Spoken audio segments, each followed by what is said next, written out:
pivoting isn't easy. It's extremely challenging, and it's scary. What you need to do is really embrace that challenge and view it as an opportunity to better yourself and to better your company.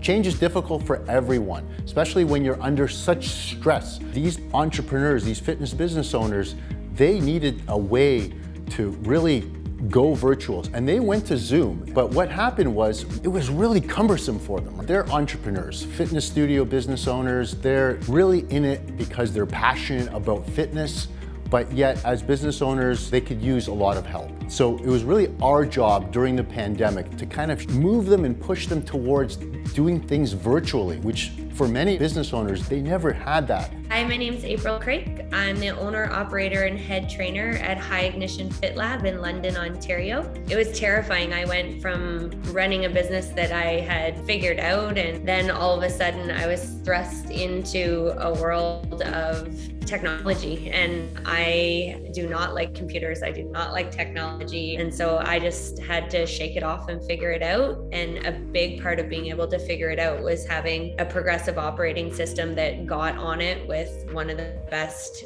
video integrated systems. What we did was we streamlined that entire process. So all you have to do is you schedule the class in Wellness Living, and automatically that Zoom meeting gets created, and automatically that email goes out to all those clients that registered. And this was something that we developed very quickly because we recognized that need. Thankfully, because we were able to do this, we enabled our customers within less than 3 months, they were able to pivot their entire business and go online, and really without skipping a beat. Sure, revenues were down and everybody was nervous about what's going to happen at their location, but we were able to do this, and thankfully they were able to weather the storm.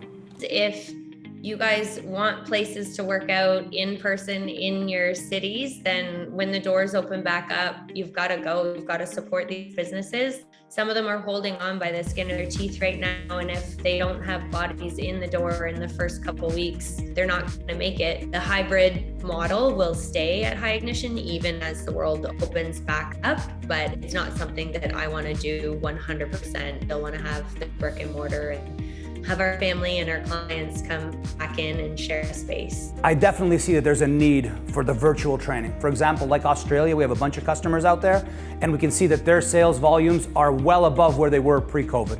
And we can also see that about 15 to 20% of their revenue is coming from virtual classes, virtual training. I believe that this is something that's going to be lasting for a very long time, and I believe that there's a lot of folks that have recognized that, hey, I'm going to stay virtual.